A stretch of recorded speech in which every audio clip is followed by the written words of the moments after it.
Oramos. Querido Padre, muchas gracias por esta oportunidad de poder participar de este evento.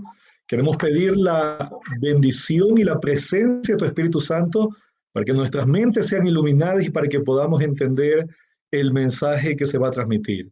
Gracias por esta oportunidad de la tecnología que nos une. Permite, Señor, que donde quiera que se llegue la señal, llegue con claridad y todas la puedan asimilar. En el nombre de Jesús oramos. Amén. Vamos a empezar. Para mí, primeramente, es un gusto estar aquí. Quiero saludar a todos mis hermanos, a todos aquellos que nos acompañan a través de la señal y un saludo también para la Conferencia del Sur de California, a todos los pastores que conforman aquí este equipo, aquellos que están detrás de la transmisión. Un saludo a todos los que también nos están escuchando, y tanto en vivo como a través de la grabación. Ciertamente, siempre será una bendición poder compartir la palabra de Dios con cada uno de ustedes. Así que un abrazo cordial.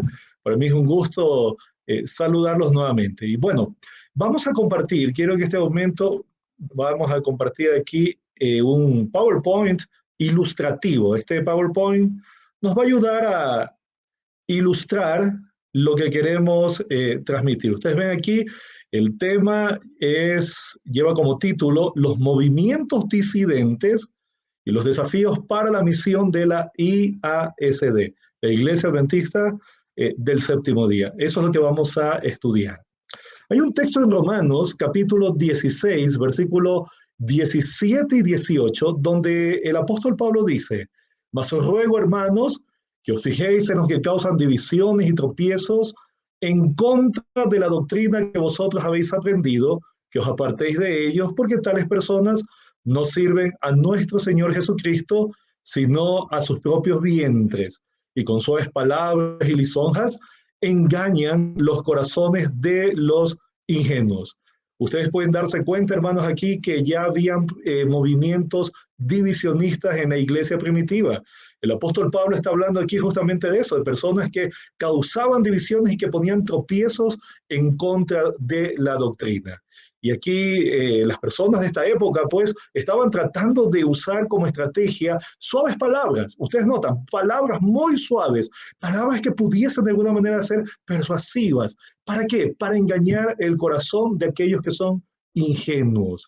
Ustedes se dan cuenta, Pablo no les dice discutan o pónganse allí, denles espacio, escúchanos. No, sencillamente dice apártense de ellos.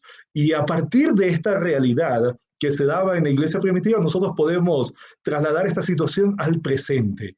Ustedes ven que como adventistas del séptimo día nos identificamos como el único pueblo que cumple con las características del remanente de Apocalipsis 12, 17, ahí dice 1, pero es 17 y 14, 12.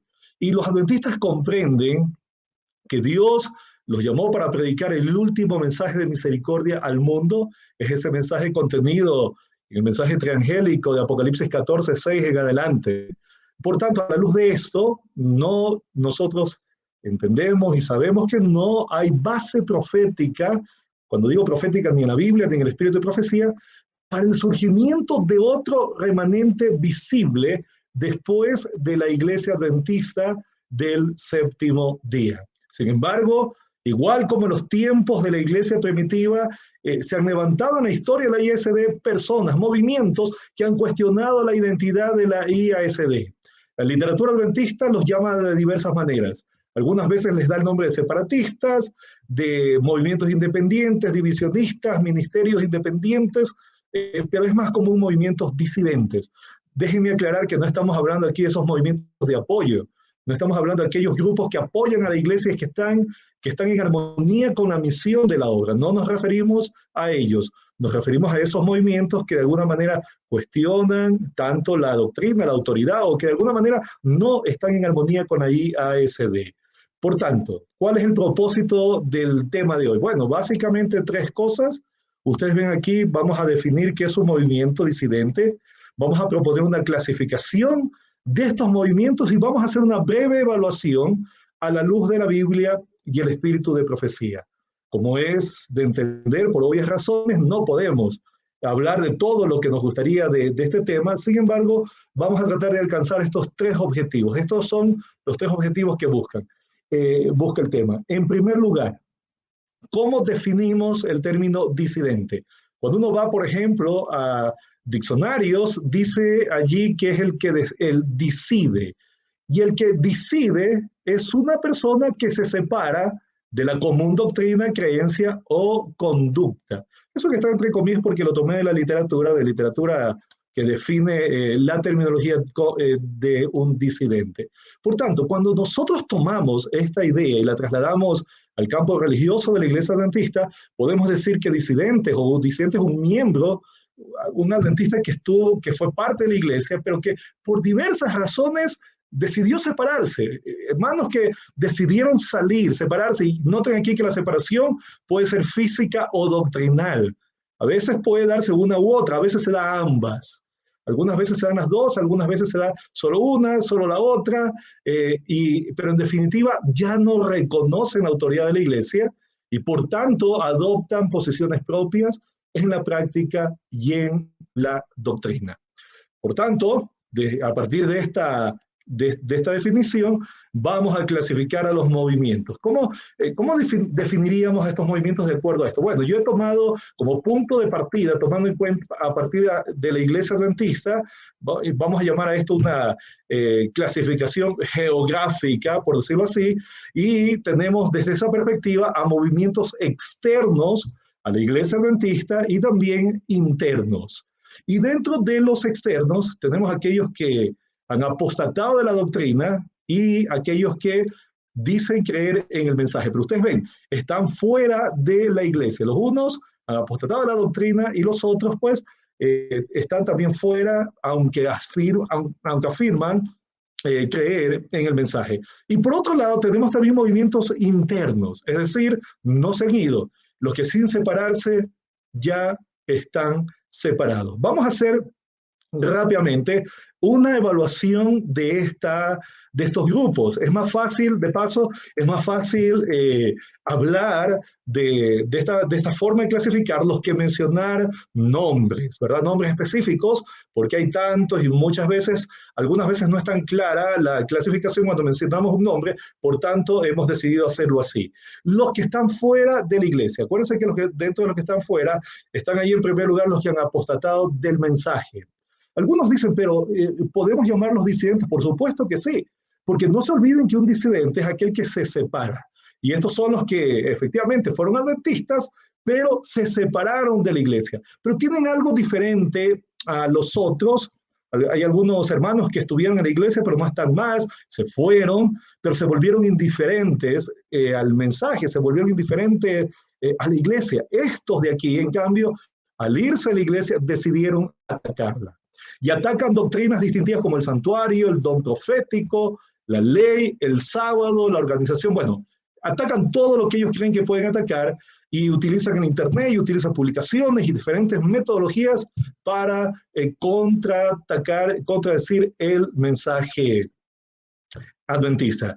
¿Qué evaluación a la luz de la Biblia y el espíritu de profecía podemos hacer? Bueno, aquí hay una declaración en el conflicto de los siglos donde ya se anunciaba que esto iba a pasar y que va a seguir sucediendo a medida que nos acerquemos a la crisis final. Dice aquí, por el tiempo no voy a leer todo, voy a tratar de tomar las ideas claves. Ustedes notan acá que dice que conforme vaya acercándose la tempestad, muchos que profesaron creer en el mensaje del tercer ángel, pero que no fueron santificados por la obediencia a la verdad, abandonarán su fe e irán a engrosar las filas de la oposición.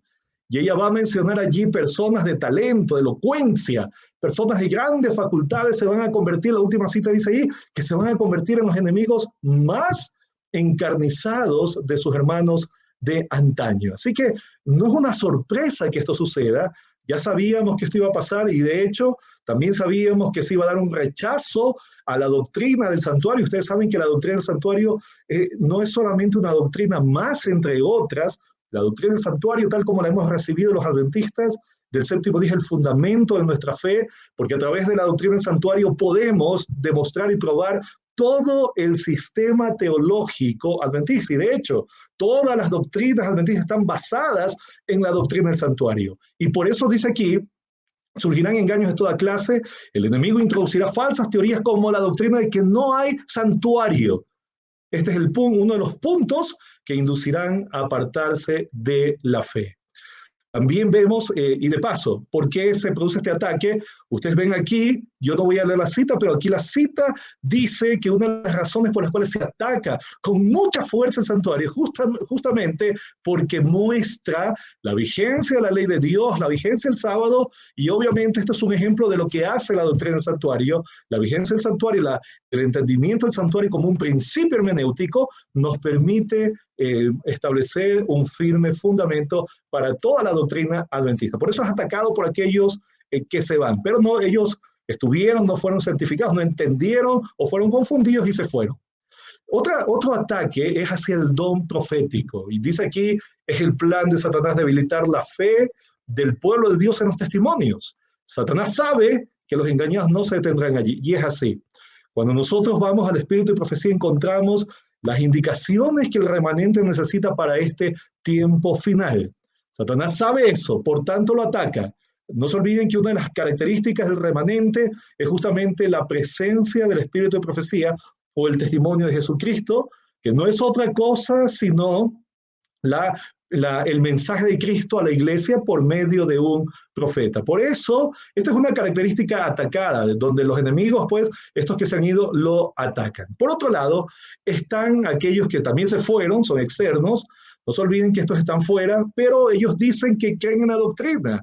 Fueron adventistas, pero ellos realmente afirman creer en el mensaje. Ellos dicen creemos en el santuario, nosotros sí creemos en el don profético, creemos en la ley, creemos en el sábado. Sin embargo, desde afuera atacan la iglesia. ¿Y de qué la atacan? ¿De qué la acusan? Bueno, acusan de que es Babilonia. Algunas veces no están tan claras porque va a depender del grupo, va a depender del movimiento o de la persona. Algunas veces, pues, dicen que la iglesia apostató porque tal vez tiene un club de conquistadores, o apostató porque tal vez participó de alguna reunión con otros grupos religiosos, o apostató porque tal vez organizó alguna cosa, algún evento. Bueno, no siempre las razones son claras. Sin embargo, ellos desde afuera trabajan para sacar lo que ellos dicen el remanente de la iglesia adventista. Y miren, hermanos, ¿qué evaluación podemos decir de estos que afirman creer pero están afuera? Lamentablemente, aunque ellos afirman creer en la doctrina, ellos están tergiversando el espíritu de profecía. Y tal vez no solo que lo tergiversan, sino que lo contradicen completamente. ¿Por qué? Porque nosotros tenemos en el espíritu de profecía evidencia contundente que muestra que no podemos nosotros apartarnos de la posición que Dios nos ha dado con respecto a la verdad de que la iglesia realmente fue llamada a predicar un mensaje distintivo. Y noten, esta gente a veces malinterpretan los testimonios contradiciendo lo que dice aquí. Toman de la palabra de Dios y también de los testimonios párrafos aislados u oraciones que se pueden interpretar para adaptarlos a sus ideas. Se detienen en ellos, se fundamentan en su posición cuando Dios no los está guiando. Ya en los días de la hermana Elena White habían estos movimientos o estas personas que tergiversaban el espíritu de profecía y que lo usaban contra la iglesia. Y de hecho, aquí en Mensajes Selectos, tomo 1, la página 210, sigue hablando aquí de un hombre que hablaba pues de que se iba a levantar un pueblo más puro y más santo del pueblo adventista. Y ustedes ven que esta declaración dice, esto agrada al enemigo. Es decir, es la estrategia del diablo, porque si logra convencer a los adventistas del séptimo día que no son el remanente y que hay un remanente más puro, entonces prácticamente va a debilitar las fuerzas del remanente y la misión es tirada por completo. Esto es una estrategia en medio del gran conflicto. No se olviden que estamos en una guerra entre el bien y el mal. La guerra es teológica, espiritual, y Satanás usa estos instrumentos para causar, la cita dice ahí, para causar la mayor confusión. Si fuera posible, ¿no? Veríamos más grande conmoción fanática que jamás se haya visto entre los adventistas del séptimo día. Esto es lo que desea Satanás. Tampoco el espíritu de profecía favorece la idea de que la IASD es Babilonia. Allí ustedes van a mirar a un hombre que estaba tomando esa posición, esto está en Review Herald, y el Ellen White les dice, usted no es el único hombre a quien el enemigo ha engañado en este asunto. Y es más, la cita dice durante los últimos 40 años, se había levantado un hombre tras otro pretendiendo llevar ese mensaje, de que había que abandonar la iglesia adventista porque ya no era el remanente, ahora era Babilonia. Y la declaración final de esta cita que ustedes tienen allí dice, usted está proclamando uno de los engaños satánicos diseñados para crear confusión entre las iglesias. Para el NJ, la IASD no es Babilonia. Hay muchas declaraciones, siempre en armonía ya con la Biblia. Interpretó a Babilonia como Roma papal y a las iglesias protestantes. Las declaraciones están por todas partes y hay una declaración que a mí me gusta mucho y ella dice aquí, ¿cuáles son las doctrinas que identifican a la iglesia de Babilonia? Y ella literalmente dice así, son la inmortalidad natural del alma, el tormento eterno de los impíos, la negación de la preexistencia de Cristo antes de su nacimiento en Belén, la defensa y la exaltación del primer día de la semana sobre el día santificado por Dios. Así que estas son las características de Babilonia. La iglesia adventista pues no se adhiere a estas ideas, más bien la iglesia adventista las combate y por medio tanto de la predicación por el púlpito y como la predicación de manera escrita no favorece, sino que más bien corrige estas ideas equivocadas. Y la acusación de que la iglesia no predique el mensaje. Ustedes van a escuchar, la iglesia no está predicando el mensaje de los tres ángeles. Y miren, si bien es cierto, yo al final voy a decir que la iglesia no está todavía no, posiblemente estamos lejos del ideal que al Señor le gustaría, hay tibieza, hay muchos desafíos, sin embargo, tenemos nosotros que decir que la iglesia está haciendo todo lo posible por predicar el tema de la justificación por la fe. Si ustedes se acuerdan, cuando allá al hermano White se le preguntó si efectivamente el tema de la justificación por la fe era parte del mensaje de los tres ángeles, ella dijo sí. También la iglesia está haciendo lo posible por predicar el sábado como el verdadero día de reposo. Defiende la doctrina de la creación en 6 días. Tal como todo esto es parte del mensaje de los tres ángeles. Proclama el juicio preadvenimiento a partir de 1844 y evidentemente denuncia el falso día de reposo, el domingo como el falso día de reposo y vindica el sábado como el verdadero. Por tanto, la iglesia está predicando eso. Es verdad que nos gustaría tener más fuerzas, pero la iglesia lo está haciendo. Por tanto, me parece que no es una evaluación adecuada y correcta decir que la iglesia no está predicando el mensaje de los tres ángeles. Todo lo que yo he mencionado aquí en este PowerPoint está resumido en el mensaje de los tres ángeles. Por tanto, no acepto, no estoy de acuerdo cuando a mí me dicen que la iglesia no está predicando, que la predicación se debe intensificar, que tenemos que cada uno involucrarnos con esta predicación. Eso es cierto. Que cada miembro de la iglesia debe intensificar el trabajo. Eso es cierto. Pero la iglesia como cuerpo, la iglesia como tal, está haciendo lo posible para poder anunciar al mundo que Cristo vuelve por segunda vez. Y está preparando el mundo a través de enseñar y llevar a la restauración de estas verdades a las personas que escuchan el mensaje. Ahora, nos vamos a aquellos grupos o movimientos que están dentro de la IASD. Ustedes se acuerdan que mencionamos ahí los que están adentro. Y ustedes se dan cuenta que aquí dentro de estos que están, tenemos aquellos que sin separarse, ya pues ellos están separados. En otras palabras, estos no están afuera, no han apostatado y atacan desde afuera o no se han ido, aunque afirman creer inconsistentemente en el mensaje, y desde afuera nos atacan. Acuérdense que los mayores peligros, se nos ha advertido, van a estar siempre desde adentro.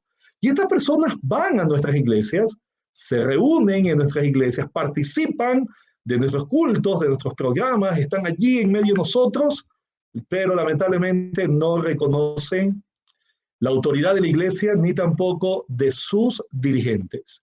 Y dentro de estos, pues tenemos todavía dos grupos, ¿no? Tenemos aquellos yo los llamo de extrema derecha y aquellos de extrema izquierda, ¿no? Esos de extrema derecha son aquellos que se van a un lado de, vamos a decir así, del equilibrio y hacen mucha fuerza en la extrema derecha y generalmente algunos los llaman los fanáticos, ¿no? Que están allí, se han ido del equilibrio y están allí en la extrema derecha haciendo fuerza para alguna posición. Y ellos, esta es la gente que dice, esta es la iglesia de Dios, y hasta ahí uno puede decir, ah, amén, bueno, por lo menos crees que es la iglesia de Dios. Sin embargo, no terminaron. Ellos dicen, no podemos apoyarla. Y generalmente, lo que significa esto, no podemos apoyarla, tiene que ver con un desvío de los recursos financieros, evidentemente el tema de los diezmos y las ofrendas. Estas personas dicen, es la iglesia de Dios, pero no podemos apoyarla. Claro, yo me pregunto, ¿cómo podrían decir que es la iglesia de Dios y no la pueden apoyar? Entonces, no están creyendo que es la iglesia de Dios. Luego dicen otros, esta es la iglesia de Dios, pero sus dirigentes no tienen autoridad. Y no tienen autoridad desde el punto de vista de ellos por las diferentes razones, pues, que ellos quieran pues arguir y quieran decir, y por tanto se oponen, ¿verdad?, a sujetarse a las autoridades eclesiásticas. Otros dicen, esta es la iglesia de Dios, pero nuestro mensaje es proclamar sus errores desde adentro, ¿verdad? Están allí viendo qué hace un pastor, qué hace un anciano, qué hace un dirigente, están rastreando en alguna parte del mundo lo que alguien haga, y de pronto si algún líder religioso, líder de la iglesia enloqueció y quemó una casa, lo toman y lo publican, ¿no? Y dicen, miren, la iglesia está mal por eso, la iglesia está mal por esto, como si la posición de la iglesia fuera la actitud de ese hombre o la conducta de ese hombre. De hecho, la iglesia tiene una posición oficial sobre muchas cosas, pero la conducta de un hombre no define la posición de la iglesia adventista. Sin embargo, estas personas están allí tratando de exagerar los hechos, buscando noticias falsas, creando publicidad negra, haciendo terrorismo doctrinal, terrorismo eclesiástico. ¿Por qué terrorismo? Porque algunas veces están diciendo a las personas que si tú no te adhieres a la posición que ellos tienen, sencillamente vas a terminar siendo parte de los apóstatas, ¿no? Y a los hermanos, pues, sobre los que tienen influencia, les hacen temer, los llevan también a la rebeldía, a la anarquía, de tal manera que estas personas terminan haciendo lo que es contrario al consejo bíblico de la unidad y al mismo tiempo del espíritu de profecía. Aquí Ellen White dice con contundencia, aunque es cierto que el Señor guía a los individuos, también es verdad que está guiando a su pueblo, no a unos pocos individuos aislados por aquí o por allá que creen una cosa u otra. Algunos consideran peligroso todo esfuerzo realizado para poner orden como si fuera una restricción de libertad personal. Declaran que no aceptarán indicaciones de nadie, que no son responsables ante nadie. Se me ha instruido, dice aquí, en el sentido de que Satanás realiza esfuerzos especiales para inducir a los hombres a creer que Dios se agrada cuando ellos escogen su propio camino, independientemente del consejo de sus hermanos. La iglesia, por eso la iglesia es una comunidad fantástica, ¿sabes por qué? Porque cuando nosotros estamos teniendo ideas o pensamientos, el vivir en comunidad, el estar unidos unos con otros, si tenemos tal vez ideas que no están de acuerdo al consejo bíblico, la iglesia es como un ente regulador que nos permite a los adventistas crecer más o menos de forma equilibrada. Pero cuando alguien dice yo tengo un mensaje y nadie más lo tiene y se va a la extrema derecha y olvida el consejo de sus hermanos, está siendo instrumento del enemigo. Esta es otra estrategia, como dice que otra estrategia de Satanás para destruir la iglesia. Y nosotros los adventistas que queremos mantenernos en el equilibrio tenemos que estar alertas. Tenemos que estar muy atentos porque posiblemente podemos estar siendo influenciados por personas que estén en esta posición. Miren acá una declaración que dice, algunos han adelantado la idea de que a medida que nos acerquemos al fin del tiempo, cada hijo de Dios actuará independientemente de toda organización religiosa, pero he sido instruida por el Señor en el sentido de que en esta obra no existe tal cosa como que cada hombre pueda ser independiente. Nos necesitamos unos a otros, somos el cuerpo de Cristo, hermanos queridos. unos a otros, tenemos que estar los dones del uno edificando al otro. Yo le puedo aportar a mi hermano lo que él no me da, él me aporta lo que yo no tengo. Por eso es que en la obra, en el éxito de la iglesia, no podemos ser estrellas solitarias, satélites solitarios por allí que no quieren escuchar lo que la iglesia tiene que decirlo. Y por otro lado tenemos los de la extrema izquierda. Bueno, ¿ellos qué buscan? Bueno, ellos buscan generalmente, ellos se van al otro lado. Mientras que los unos hacen fuerza en la extrema derecha, en el fanatismo, los otros se van al otro lado y hacen mucha fuerza en la extrema izquierda de la banda. En lugar de estar en el medio, en el equilibrio, van al otro lado y lo que hacen es buscar una iglesia. Ellos afirman que buscan una iglesia pues más progresista, más contemporánea. Ellos dicen pues que la iglesia está anticuada, que tenemos que ponerla más en armonía con la sociedad. Y ellos generalmente cuando dicen eso, pues no solo que están hablando no solo están hablando de los programas o tal vez de tener un culto más dinámico. No. En realidad los de la extrema izquierda, generalmente ellos comienzan a expresar dudas con respecto al don profético de Nehuay. Ustedes van a escuchar que muchos o varios de ellos ejercen dudas sobre el santuario, sobre el juicio investigador, dicen e insuflan. Ya yo he estado en conversaciones con algunos de ellos que algunos no se atreven a negarlo con claridad, pero dicen, ¿será verdad? ¿Será cierto? ¿Será que necesitamos la doctrina del santuario? ¿Será que necesitamos la doctrina del juicio investigador? ¿Será que tiene fundamento bíblico o no?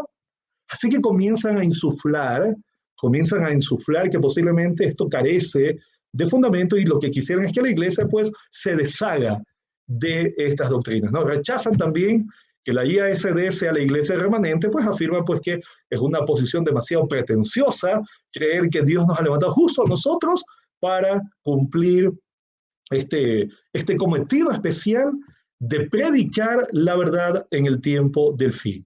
Y también tenemos con ellos pues problemas en la interpretación historicista de Daniel y Apocalipsis, pues muchos de ellos quieren una revisión. Por ejemplo, cuando van a Daniel comienzan a decir pues que la interpretación que hacemos, por ejemplo, del cuerno pequeño, tanto en Daniel 7 como en Daniel 8, pues no tiene fundamentos, no tiene base, y quieren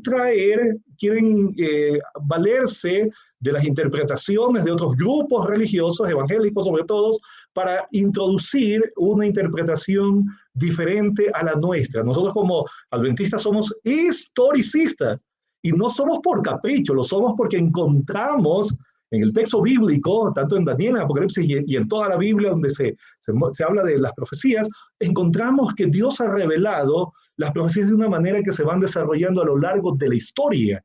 Y por eso es que tenemos el fundamento en el principio día por año, que es uno de los principios básicos, válidos, para poder interpretar las profecías de naturaleza historicista.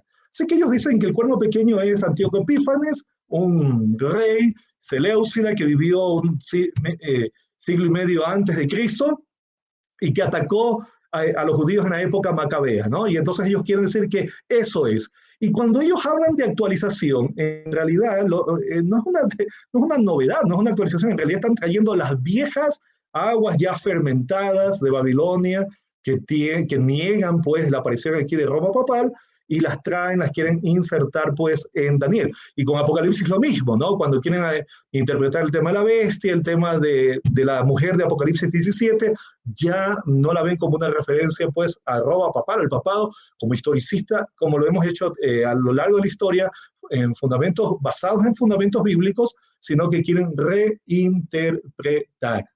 Sin embargo, hermanos queridos, ¿qué podemos decir de esto? Bueno, nosotros tenemos que saber que el movimiento adventista tiene a la Biblia como el fundamento de su fe. Para predicarle a los de afuera no necesitamos el don profético, tenemos la Biblia. Todas las doctrinas adventistas pueden sostenerse y se pueden sustentar en la palabra de Dios. Por supuesto que sí, la Biblia nos muestra o tiene todos los elementos para poder sostener nuestras doctrinas. Y nuestra identidad de una manera especial, ¿saben cómo se desarrolló? Es interesante que los congresos sabáticos que se realizaron entre 1848 y 1850 se desarrollaron esto que se llamó los congresos sabáticos y los pilares inamovibles. ¿Qué pasaba allí? ¿Qué pasó allí? Bueno, allí desarrollamos esto que llamamos doctrinas distintivas o hitos. Estos hitos están, bueno, se desarrollaron pues, como Elena de White lo dice aquí, los hermanos estaban estudiando hasta la noche, muy tarde, estudiando la Biblia, durante la noche entera, orando por luz, estudiando la palabra de Dios. Pero había momentos en los cuales ellos pues ya no sabían para dónde ir, ya no sabían qué camino tomar y por tanto, entonces miren lo que dice, cuando en su estudio llegaban al punto de decir, nada más podemos hacer, el Espíritu del Señor descendía sobre mí, dice ella, era arrebatada en visión y se me daba una clara explicación de los pasajes que habíamos estado estudiando y también instrucciones acerca de cómo habíamos de trabajar y enseñar eficazmente. Ustedes se pueden dar cuenta aquí cómo actúa la Biblia y el don profético. Ellos estaban estudiando la Biblia. Ellos no estaban copiando lo que Elena de White les decía en sus visiones y decían, bueno, vamos a creer esto. No. Ellos desarrollaron, ustedes aquí la cita anterior, ellos desarrollaron, comenzaron a desarrollar el pensamiento, las bases, el fundamento a través del estudio de la palabra de Dios. Pero como es natural, el ser humano llega a un punto, en algún momento, en el cual dice, no entiendo eso, no entiendo esto de la palabra del Señor. Y es allí, cuando el Espíritu del Señor intervenía para llevar a Elena de White en visión. Y noten, ¿qué es lo que hacía el Espíritu del Señor? Dice aquí que se le daba una clara explicación de los pasajes. No es que se le daba una explicación independientemente de la Biblia, no. El Espíritu de Profecía lo que traía era una clara interpretación o explicación de algunos pasajes, porque habían cosas que sí se entendían, pero habían algunos pasajes que no se entendían y por tanto ella traía la explicación de esos pasajes difíciles, esos pasajes que no parecían concordar y por tanto el don profético volvía a llevar a los hermanos a la Biblia. Noten ustedes eso. Esto fue estudio de la Biblia, los hitos salieron de estudio de la Biblia más la confirmación del Espíritu del Señor, llevando al pueblo a la Biblia a entender aquellos pasajes que no habían sido entendidos en un primer momento. Y esos hitos inamovibles que se desarrollaron aquí entre 1848 y esos años 1850, ella escribió así, miren cómo escribió de estos hitos. Los últimos 50 años, esto fue escrito en 1905, los últimos 50 años no han empañado ni una jota ni un principio de nuestra fe, tal como la recibimos con las grandes y maravillosas evidencias que nos dieron seguridad en 1844 después de transcurrida la fecha. Ni una sola palabra ha sido cambiada o anulada. Lo que el Espíritu Santo testificó que era la verdad después de transcurrida la fecha del gran chasco es el fundamento sólido de la fe. Fueron revelados los pilares de la verdad y aceptamos los principios fundamentales que han hecho de nosotros lo que somos, adventistas del séptimo día, los que guardan los mandamientos de Dios y tienen la fe de Jesús. Por supuesto que durante los 50 años aparecieron personas que decían no creer en los mensajes o que deberíamos renunciar a algunos de estos principios. Por supuesto que sí. Sin embargo, ustedes ven con toda claridad que la instrucción que se nos ha dado es efectivamente que no podemos renunciar a ellos porque han estado fundados en la Biblia y confirmados por la presencia del Espíritu de Dios. Por tanto, los adventistas del séptimo día tenemos que tener claro que aquí tenemos un fuerte y un sólido fundamento para creer lo que creemos. Tenemos la Biblia. Claro que sí. Podemos tener la plena seguridad de leer la Biblia y decir, bueno, creemos esto porque está aquí. Pero adicional al testimonio bíblico, tenemos la confirmación del Espíritu Santo por medio del don profético, testificando que efectivamente esta interpretación de nuestros hitos es una interpretación correcta. Es una interpretación donde Dios se está manifestando y diciendo, así es, eso es lo que los vuelve en mi pueblo remanente, adventistas del séptimo día. Por tanto, no podemos mover estos hitos, porque mover estos hitos significaría renunciar Por un lado, al testimonio bíblico y por otro lado, renunciar al testimonio del Espíritu Santo, que por medio del don profético ha confirmado que esta interpretación del texto bíblico es correcta. ¿Y cuáles son estos hitos inamovibles? Bueno, ahí está, vamos a poner ahí como ejemplos el segundo advenimiento premilenialista, obviamente la venida de Jesús, la venida de Jesús antes del milenio, una venida visible, una venida literal, una venida real, no es una venida simbólica, o con los ojos del entendimiento, como han dicho algunos grupos por ahí religiosos, no es una venida pues postmilenial, no, es una venida premilenialista, literal, real o verdad. Por eso somos adventistas, porque aceptamos la plena doctrina del advenimiento y tenemos que sostenernos y mantenernos en esta verdad. Como hemos dicho, también tenemos que mantenernos en el ministerio de Cristo en el santuario. No solamente que esta es una doctrina más, sino que, como ya dijimos, es el fundamento, es lo que permite articular todo el pensamiento adventista a través del santuario. Así que el ministerio de Cristo en el santuario celestial también es parte de esos hitos inamovibles a los cuales jamás podemos renunciar sin perder nuestra identidad. La ley de Dios, la vigencia de la ley de Dios. Mientras los demás grupos religiosos sostienen que la ley de Dios o cambió, o se alteró, o alguna parte se la debe entender diferente, a la luz de la Biblia nos damos cuenta, y a la luz del santuario, ¿no? Nos damos cuenta que la ley de Dios sigue en vigencia, porque ustedes notan que la ley de Dios está dentro del arca del pacto, estaba dentro del arca del pacto, lo cual quería mostrar que la ley de Dios, allí se resumían los principios del gobierno divino. Por tanto, la ley de Dios está en vigencia. Y si está la ley de Dios en vigencia, es evidente, pues, que está también el sábado. Pero había que ser específico, porque algunos, pues, afirman creer en la ley de Dios, y en esos días también afirmaban creer en la ley de Dios, como el mormonismo, pero ellos reinterpretaban, ¿no? El tema del cuarto mandamiento, diciendo, pues, que a partir de la resurrección de Cristo era el domingo, pero a la luz de la vigencia de la ley de Dios, el cuarto mandamiento que nos muestra que el sábado es el verdadero día de reposo, sigue en vigencia. La verdad de la inmortalidad condicional del alma, los grupos religiosos afirman, de alguna manera, creen que hay una supervivencia inmediata del alma después de la muerte, y algunos incluso, pues, afirman pues, que si eres bueno vas al cielo, si eres malo vas a un infierno, y la Iglesia romana pues enseña también un lugar intermedio, el purgatorio. La Biblia nos muestra que no hay tal, y la Iglesia adventista, dentro de sus hitos, pues, desde el comienzo mismo, después de estudiar, ratificó esta verdad. Y obviamente se aceptaban, nuestros pioneros aceptaban la vigencia del don del espíritu de profecía. Sobre estos hitos, hermanos, estos hitos nos dieron identidad. Estos hitos le dieron al movimiento adventista la fortaleza y la fuerza para poder predicar con convicción a la gente, al mundo.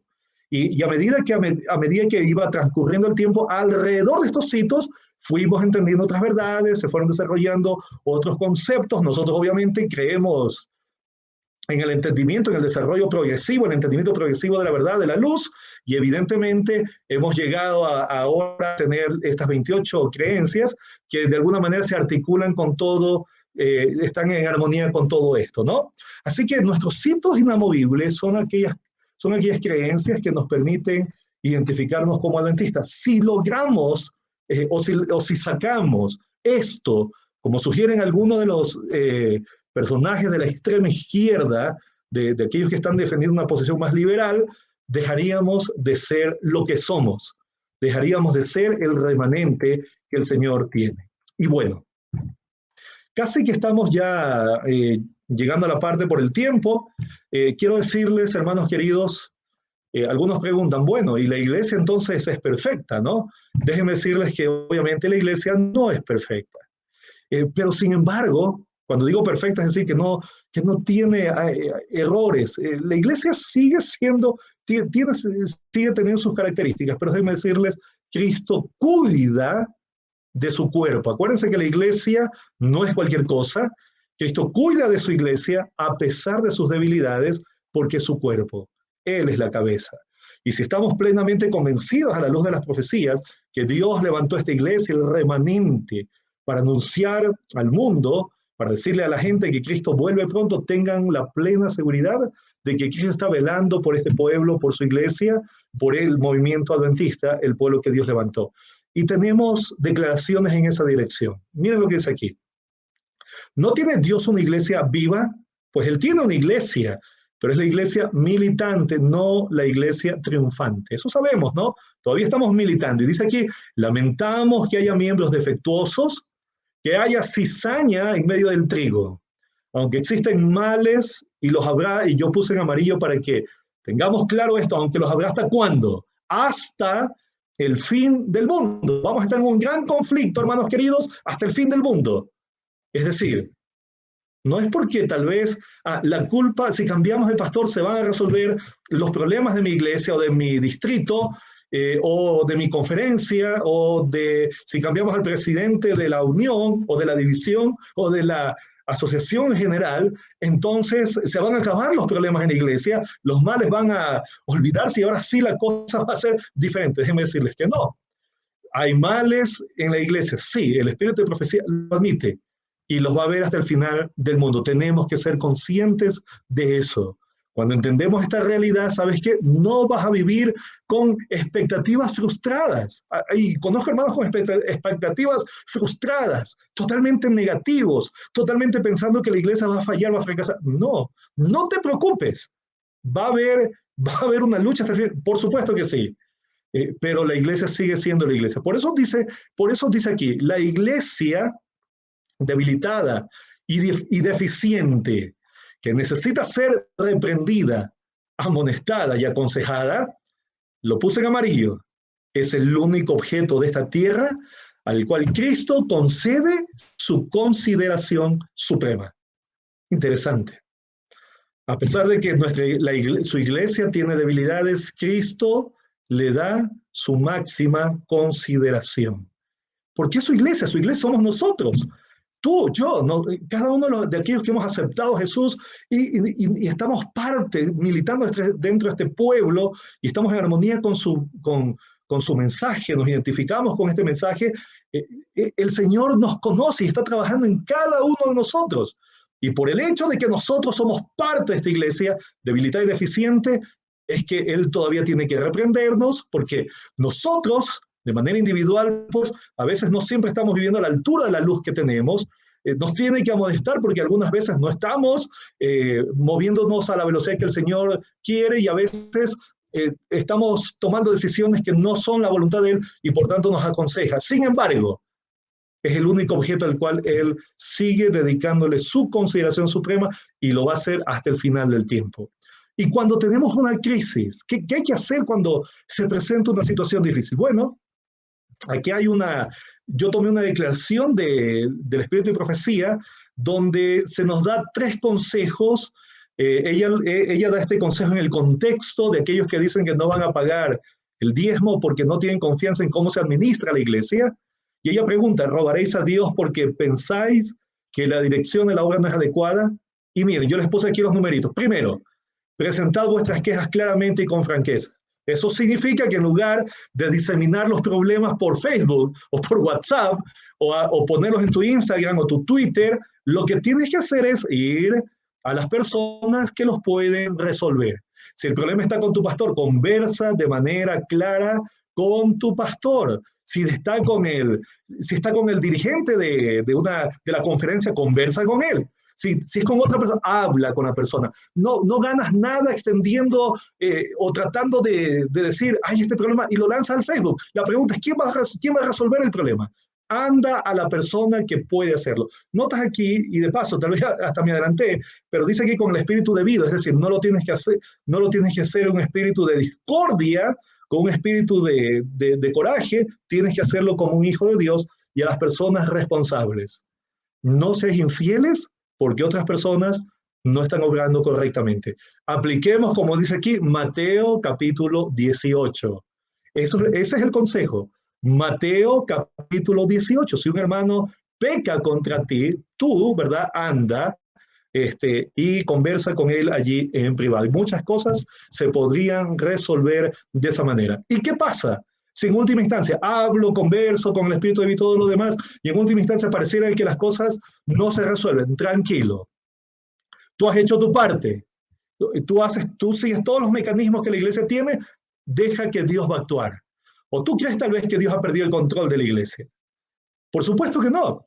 Ya vamos a mirar una declaración donde se nos muestra que el Señor sigue el control de la iglesia. Tú haz tu parte y deja que Dios actúe en el tiempo indicado, en el momento adecuado, porque Él no ha perdido el control de su iglesia. Pero esa idea de vamos a salir de la iglesia, déjenme decirles que separarse del pueblo de Dios, separarse de la iglesia, es zarandearse. ¿Sabes por qué? Porque algunos dicen, ¿cómo Dios va a tener una iglesia pura en el tiempo final? Si cada vez que había una apostasía, Dios tenía que levantar un remanente, otro remanente, ese apostatado levantaba otro remanente. ¿Sabes por qué?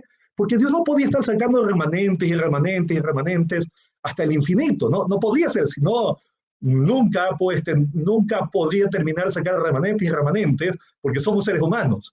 Pero el Señor ha dicho, el Señor ha indicado que la manera como Él va a tener una iglesia pura para ya no estar sacando remanentes por medio de la introducción del zarandeo en su pueblo, en el pueblo, en la iglesia final.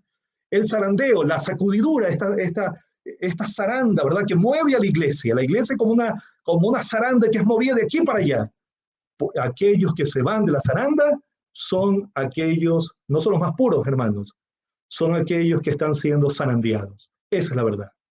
Los que se quedan dentro de la zaranda son aquellos que el Señor considera fieles, pero aquellos que se van son los zarandeados. Por eso es totalmente antibíblico y totalmente incorrecto decir, vámonos de la iglesia para poder formar un pueblo más puro. En realidad lo que está sucediendo es que también es una manera como el diablo está sacando a gente. Y aquí lo dice con toda claridad, habrá un zarandeo del cedazo.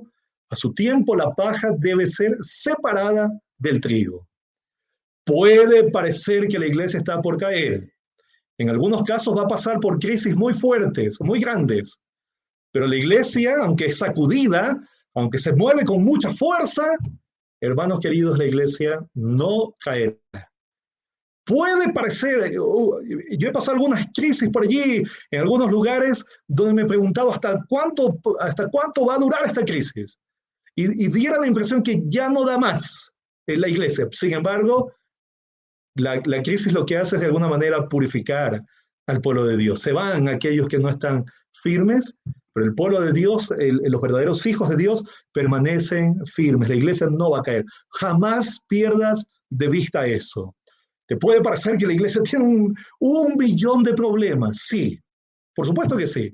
Pero no te preocupes, el Señor está zarandeando y en algunos momentos parece que va a ser muy fuerte el zarandeo. Sin embargo, dice, ella permanece en pie, mientras los pecadores que hay en Sion son tamizados, mientras la paz es separada del precioso trigo. Es una prueba terrible y sin embargo tiene que ocurrir. Y sabes, esta cita para mí es muy esperanzadora. Me llena de mucho positivismo. ¿Sabes por qué? Porque dice aquí, antes que los juicios de Dios caigan finalmente sobre la tierra, habrá entre el pueblo del Señor un avivamiento de la fe primitiva, cual nunca se ha visto desde los tiempos apostólicos. Hoy la iglesia está muy lejos tal vez del ideal que al Señor le gustaría. Sí, pero sigue siendo su iglesia. Pero esto me llena de mucha esperanza. ¿Sabes por qué? Porque la iglesia no va a estar en esta situación para siempre. Cuando Cristo vuelva por segunda vez, tendrá una iglesia pura, una iglesia fiel. El zarandeo habrá hecho su trabajo. Algunos se van a ir por las falsas doctrinas, porque falsos maestros aparecieron y los sacaron. Algunos se irán porque no tuvieron un fundamento firme en la verdad, como decía otra declaración. Algunos se irán porque sencillamente se opondrán al llamado a consagrarse el mensaje de Apocalipsis, el testigo fiel y verdadero. Algunos irán por distintas razones. Pero el pueblo estará allí, Dios tendrá un pueblo. Y sobre este pueblo tú te das cuenta aquí que no, la obra no va a terminar así con un poder chiquito, no así débil, no. Va a haber intensidad porque el Espíritu de Dios va a ser derramado sobre sus hijos. Y se va a levantar un avivamiento de la piedad. Si ahora no vemos eso, no te preocupes. Dios ha prometido que esta iglesia va a terminar la predicación del Evangelio con poder. Con poder. El zarandeo habrá hecho su trabajo y el Espíritu de Dios estará tomando a aquellos hombres y mujeres que se pondrán de parte de la verdad, que se mantendrán fieles y entonces serán instrumentos de salvación y por medio de ellos muchos, dice aquí, abandonan las iglesias donde no está la verdad y vienen tanto laicos como ministros de otros cuerpos religiosos y se unen al remanente. Por eso dice aquí, aceptarán gustosamente esas grandes verdades que Dios ha hecho proclamar en este tiempo a fin de preparar un pueblo para la segunda venida. Así que no tenemos que tener ninguna duda, el remanente triunfar, claro que sí, va a triunfar. Y esta es la última declaración. No hay necesidad de dudar ni de temer que la obra no tenga éxito. Dios encabeza la obra. Él pondrá en orden todas las cosas. Si hay que realizar ajustes en la plana directiva de la obra, Dios se ocupará de eso y enderezará todo lo que esté torcido. Tengamos fe en que Dios conducirá con seguridad el puerto, el noble barco que lleva al pueblo de Dios. Qué linda declaración. Confiemos que el Señor no ha perdido, mantengámonos firmes y más bien ayudemos a aquellos hermanos que tal vez están en duda o que tienen algún problema y en la fe, ayudemos a afianzarlos en la verdad porque son tiempos solemnes. Cristo vuelve y ya no hay ningún tiempo, hermanos queridos, ningún tiempo que perder. Así que, hermanos queridos, que el Señor nos ayude para podernos mantener firmes en la verdad y en la fe. Amén. Muchísimas gracias. Muchísimas gracias, pastor, por esta presentación. Estamos recibiendo preguntas. Estaremos pasando pues ahora a algunas preguntas, si nos permite el tiempo, ¿no? Sí. Muy bien, nos llegó esta primera pregunta, Pastor Cristian. La pregunta es, ¿puede hablarnos un poco del movimiento de reforma? Sí, el movimiento disidente denominado la reforma. Okay. Lo que tenemos que decir es que lamentablemente un movimiento que es el primer movimiento de este grupo se separó en 1914 por cuestiones, pues, según ellos, en desacuerdos cuando se dio la Primera Guerra Mundial, desacuerdos con la dirigencia. Sin embargo, hay varios libros y estudios que se han hecho al respecto del movimiento que nos muestran que habían otras causas por detrás. ¿Cuál es el problema con este movimiento? El movimiento que de paso, para la década del 50 se volvió a separar entre ellos. O sea, surgió otro movimiento que dicen ellos porque son más espirituales que el primero, ¿no? El problema de este movimiento es que lamentablemente ellos están fuera, como hemos dicho, están desde afuera atacando la iglesia y diciendo que la iglesia es Babilonia. Están tergiversando diversas citas del Espíritu de Profecía, afirmando que hay que abandonar la iglesia y que hay que salir de la iglesia porque la iglesia adventista se ha convertido en Babilonia la Grande. Lamentablemente, hermanos, eso, como hemos ya dicho, no tiene fundamento ni en la Biblia, ni en el espíritu de profecía.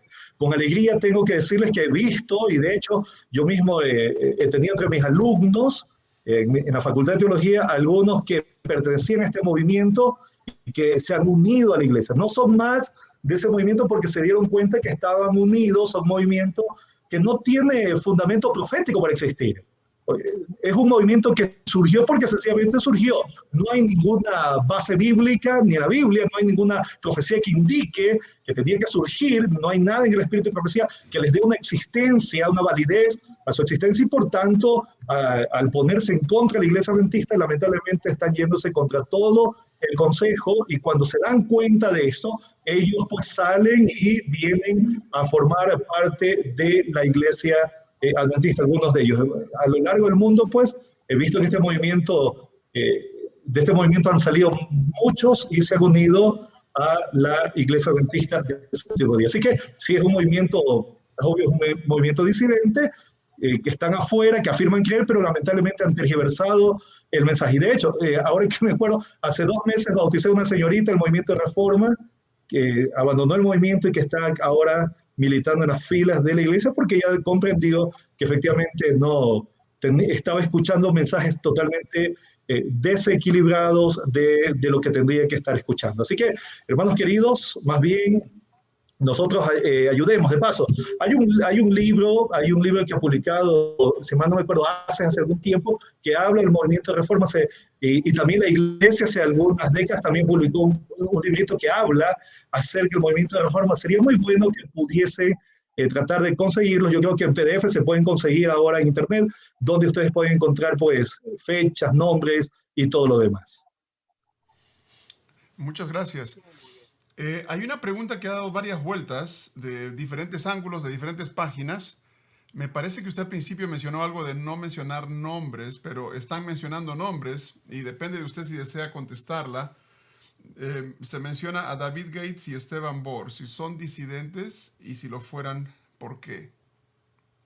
El caso del pastor, yo no quiero dar nombres, la verdad es que yo había pensado en eso porque yo ya presenté un tema parecido en otro simposio y siempre aparecen estas preguntas, siempre, no es algo nuevo, aparece casi en todas las preguntas que me tocó a mí moderar, me acuerdo en esa ocasión, casi todas las preguntas tenían que ver con algo de esto. Personalmente, yo había pensado decir que lo mejor es que ustedes puedan conversar con sus pastores y evaluar a la luz de lo que hemos dicho, a la luz de lo que ustedes conocen, a la luz de lo que sus pastores puedan decir, cómo evaluar el movimiento de estas personas, ¿no?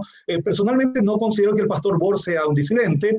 Tengo una apreciación un poquito diferente, estoy hablando desde el corazón, de David Gates, justamente porque el mensaje de él no está en armonía con la Biblia, el Espíritu y Profecía. Yo he hecho algunas críticas públicas, seguramente acá en Bolivia algunos saben que he hecho yo algunas críticas públicas acerca de algunas fechas y mensajes que él ha dado y que no, evidentemente no lo califican. Pero esto estoy hablando del mensaje, no estoy hablando de la persona, porque algunos dicen, pues, la persona es muy buena, muy amable. Sí, yo no discuto eso, no estoy discutiendo que hace obra social, que se preocupa por ser una persona amable, un cristiano. Sí, pero el mensaje, lamentablemente, algunas veces no ha estado en armonía con lo que se esperaría. En todo caso, yo lo que pido es conversen con sus pastores, evalúen con sus dirigentes, hablen allí con sus pastores distritales de la iglesia,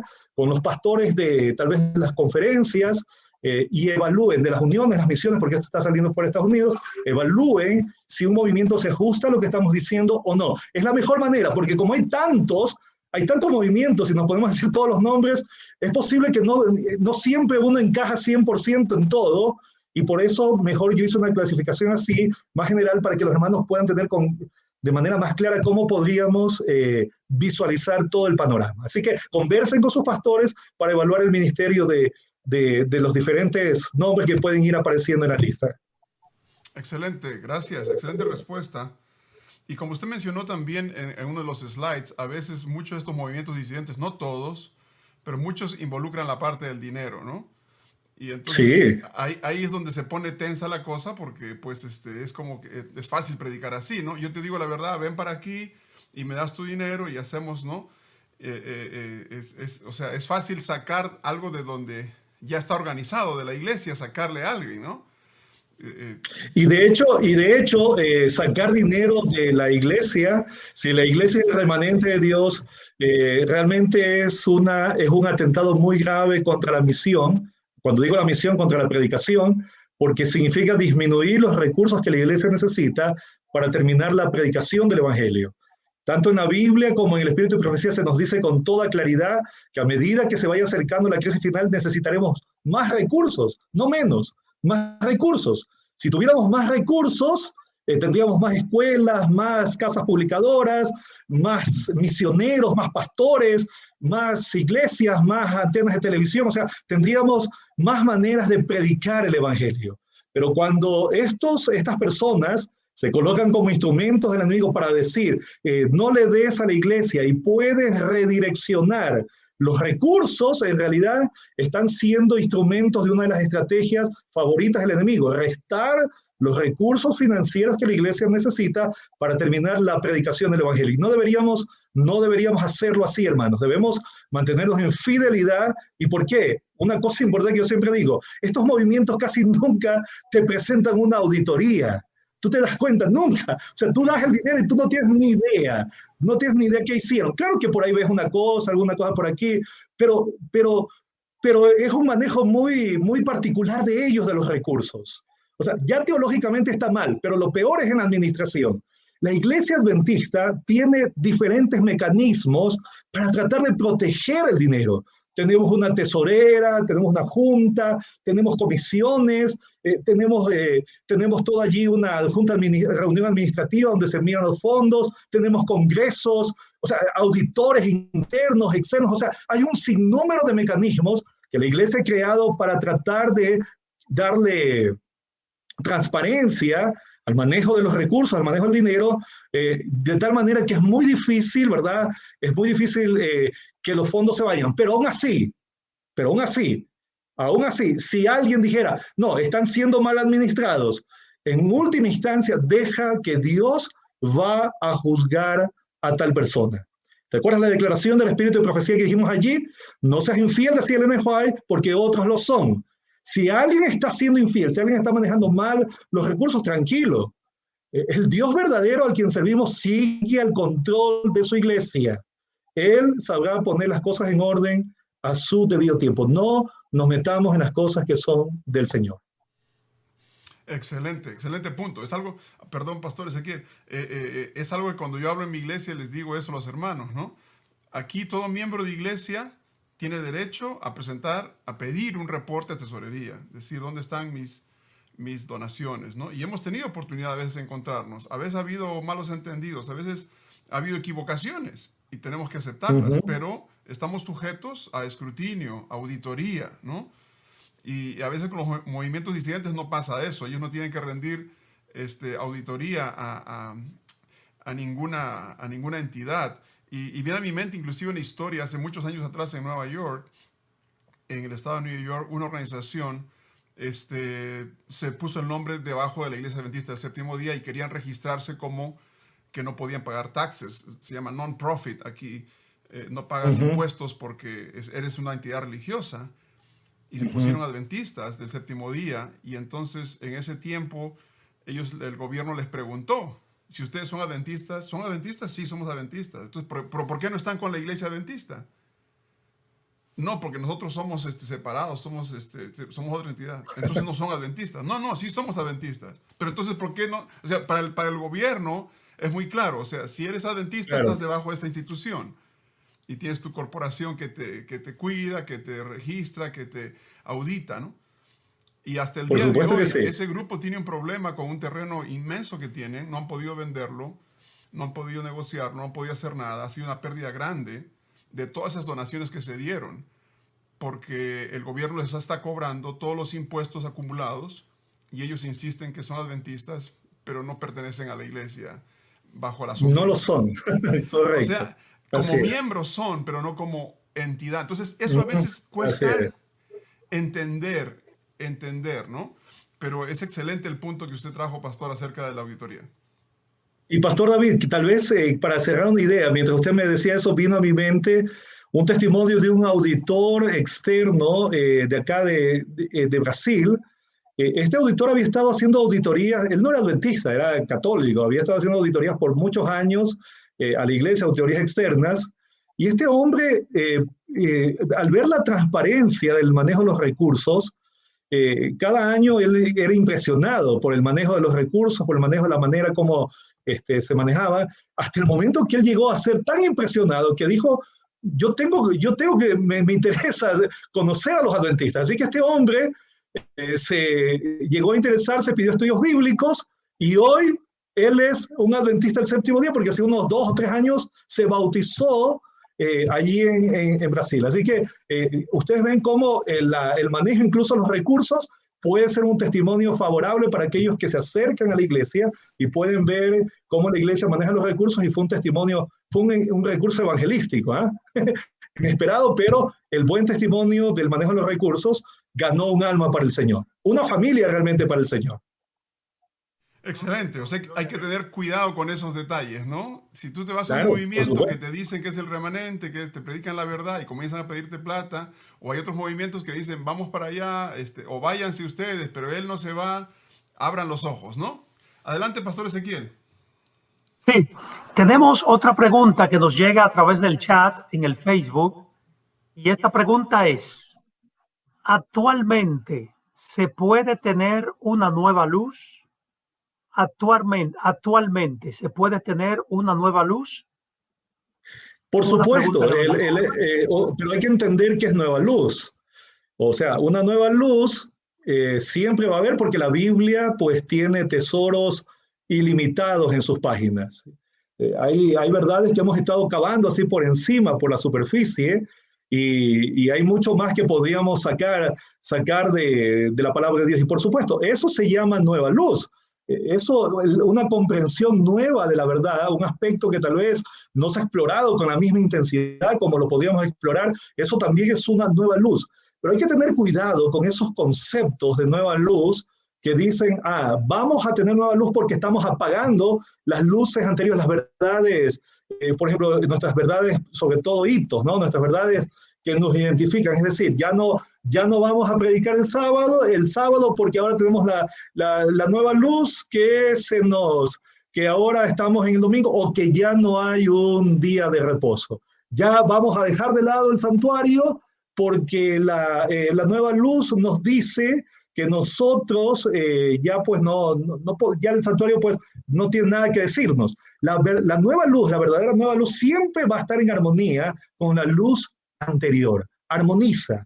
Nosotros vamos a ver un aumento, vamos a ver una comprensión mejor de la verdad, pero siempre tenemos que mirar que toda verdadera luz armoniza con lo que Dios ya nos ha revelado.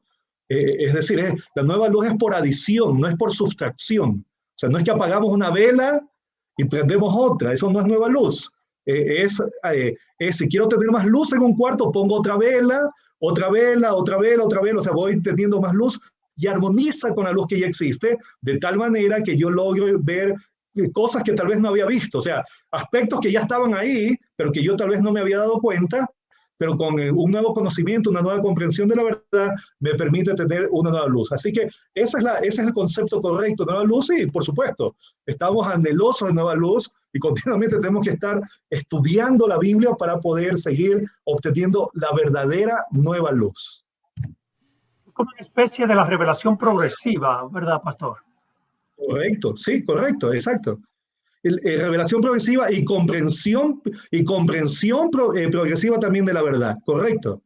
Porque la verdad también la vamos comprendiendo así progresivamente. Claro, si lo llevamos al terreno físico, el ejemplo está bueno eso de la luz, porque si esta luz alumbra hacia aquí, yo agrego una luz que ayude. En ese sentido, como el Espíritu de Profecía dice, ¿no? La luz menor alumbra la luz mayor. No es que está alumbrando en contra, ¿no? Aquí en esto que Correcto. estamos de videos y todas estas cosas, por ejemplo, todas las luces que tenemos nos ayudan, ¿no? La luz de la ventana nos ayuda para que pueda reflejar. Así que ese me parece excelente el ejemplo, ¿no?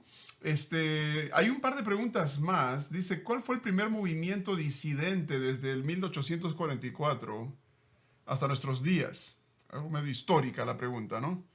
Sí, el primer movimiento, bueno, es un poquito, a ver, tendríamos que rastrear, tenemos pues desde los comienzos han habido varios, no tengo en este momento un nombre del primero exactamente, pero obviamente han habido varios que se han levantado hombres que no han aceptado, por ejemplo, el espíritu de profecía al comienzo, que no han aceptado el tema del santuario al comienzo, que no han aceptado el tema de la inmortalidad, pero tenemos algunos importantes, tal vez no es el primero, pero tenemos algunos importantes, por ejemplo, el movimiento del pastor Cartwright. Ustedes tienen que conocer Dudley Cartwright, y él es casi ya de finales del siglo XIX, y él pues fue una pena para la iglesia porque lo perdimos. Era un gran predicador, era un gran hombre, pero lamentablemente nunca logró afianzarse y establecerse en la verdad, de tal manera que atacó a la iglesia hasta el momento que él se fue de la iglesia. Y como él han habido otros, ¿no? La verdad es que pensar en un movimiento, el primero exactamente, no viene a mi mente, pero tenemos varios que fácilmente eso se podría responder buscando allí en la historia y ver cuál es el primero. Pero de que han habido, sí, muchos, como el que acabé de mencionar, y que van a seguir habiendo, sí, también. Van a seguir habiendo, de que hay, por supuesto que sí, hay, y así van a seguir hasta pues casi el tiempo, hasta el final del tiempo. Siempre al final, al principio no hay preguntas y después como que comienzan a entrar, ¿no? A ver si tocamos una Sí, más. Dicen algunos que la iglesia es legalista, que habla de salvación por obras y no tanto, y por tanto deberíamos salir de ella. O sea, como la iglesia legalista, entonces hay que salir de la iglesia legalista. ¿Qué opina usted de esto? No estoy de acuerdo. No estoy de acuerdo porque la iglesia como iglesia, su posición es bastante clara. La iglesia enseña que somos salvos por la gracia, somos justificados por fe, debemos ampararnos en los méritos de Cristo para encontrar la salvación. Y también pues enseña que aquellos que han sido salvos tienen que ser leales, tienen que ser fieles a la ley de Dios. No como un medio de salvación, sino como una respuesta a la salvación que hemos recibido en Cristo.